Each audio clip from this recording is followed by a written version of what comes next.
अध्याय 1।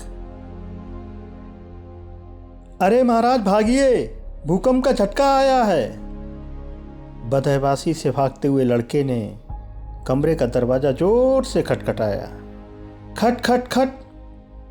अबे साला, कौन है इतनी रात में? कमरे के अंदर से नींद में डूबी हुई अलसाई सी आवाज आई और दरवाजा खुल गया। महाराज, भूकंप का झटका आया है, जल्दी चलिए। क्या भूकंप का झटका? मैं तो समझ रहा था कि आज नशा ज़्यादा हो गया है, इसलिए पलंग और दीवारें हिलती दिखाई दे रही हैं। भागो भागो। मैं उठने की कोशिश में अपनी टेबल से टकरा जाता है। फटाक। यह हरामखोर टेबल कई बार चोट मार चुकी है। क्या कमरे हैं, दड़बे हैं सब, दड़बे।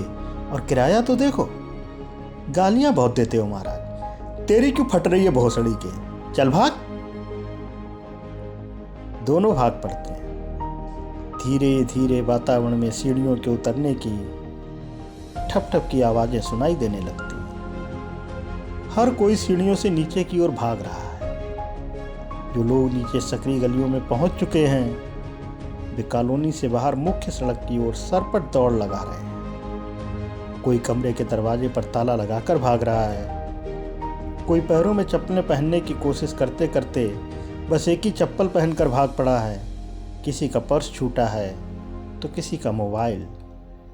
सभी अपनी अपनी जान बचाने की कोशिशों में लगे हुए हैं। छोटे छोटे दड़बे एक एक करके खाली होते जा रहे हैं। अब ये अलग बात है कि यहाँ इन्हीं दड़बों को रूम कहा जाता है। जो जैसा है, जैसी स्थिति में है, बस वैसे ही भाग पड़ा है। अबे उठ, जल्दी कर। मोबाइल और पर्स तो ले लूँ यार। हाँ, पर्स जरूर ले लेना। मेरे पास बिल्कुल भी पैसे नहीं हैं। मेरे पास कौन सा खजाना है, बस 40 रुपए ही हैं। चल भाग।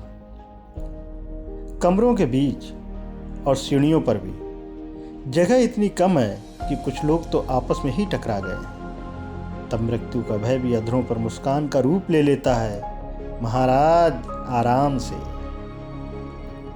कोई अपने कमरे के सामने कॉरिडोर में बेतरतीब बिखरे कचरे से ही उलझ गया है। भागते हुए दूसरे लोग ये मौका तक हाथ से जाने नहीं देना चाहते। भागते हुए भी खिलखिलाते जा रहे हैं। अपनी अपनी चिंता के साथ दूसरों की फिक्र भी है। सोए हुए को उठाया जा रहा है। अबे उठ त्रिपाठी, उठ, वरना साले सोता ही रह जाएगा। त्रिपाठी जी बिजली की तेजी से उठे और ये जा वह जा, अर्थात ओलंपिक के किसी मेडलिस्ट की गति से भाग पड़े। नशे में धुत सोए हुए को उठाकर भागने के लिए मजबूर किया जा रहा है। वातावरण में एक अजीब सी बदहवासी है। हर कोई सीढ़ियों पर सरपट दौड़ लगा रहा है। ऐसे भाग दौड़ के अवसरों पर 2 प्रकार के लोगों को यहाँ मिल्खा सिंह की उपाधि दे दी जाती है। पहले प्रकार के लोग वे हैं जो प्रायः आधे अधूरे कपड़ों में ही भाग पड़ते हैं। ये वैसे लोग होते हैं जिन्हें इस जगह का या तो अनुभव नहीं है या कम अनुभव है। कोई टॉवल में है तो कोई बनियान पहने ही दौड़ लिया है।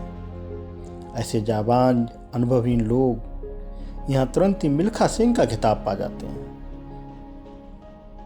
कुछ बहादुर लोग ऐसे भी होते हैं जो भागने में गजब की तेजी दिखा जाते हैं और हमेशा के लिए मिल्खा सिंह की उपाधि पा जाते हैं। जैसे बद्री प्रसाद।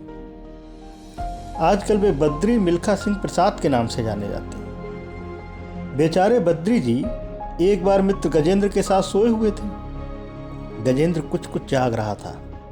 गजेंद्र ने अचानक भूकंप का झटका महसूस किया और चिल्लाने लगा, भूकंप भूकंप। और बद्री भाई जैसे हवा से बातें करने लगे। गजेंद्र तो संभल भी नहीं पाया, जबकि बद्री भाई पलक झपकते ही छत पर जा पहुंचे। तब से लोग बद्री जी को मिल्खा सिंह के नाम से जानते हैं। भूकंप की उस घटना के बाद बेचारे बद्री अपना वास्तविक नाम ही खो बैठे। वह अपने इस कुकृत्य को लेकर आज तक पछता रहे हैं, क्योंकि वे तभी से पूरी कॉलोनी के लिए उपहास का विषय हैं। दरअसल बद्री भाई ये बात भूल गए थे कि यहाँ तेज भागने की मनाही है। तेज नहीं भाग सकते। धीरे धीरे भागकर जान बचा सकते हो तो बचा लो। दरअसल तेज भागना कॉलोनी के नियमों के विरुद्ध है। थोड़े जोश में आकर अगर कोई 2-4 कदम दौड़ने की कोशिश करे भी तो सामने कोई ना कोई दीवार, कोई बिल्डिंग, किसी का घर, कोई दुकान या कुछ भी आ सकता है। अगर ज़्यादा जोश में 10-12 कदम दौड़ गए तो भाई साहब गली ही ख़त्म हो जाएगी। इसलिए तेज भागने का रिवाज यहाँ नहीं है। जान है तो जहान है वाली बात तो सच है, पर साला नियम कानून भी कुछ होता है कि नहीं।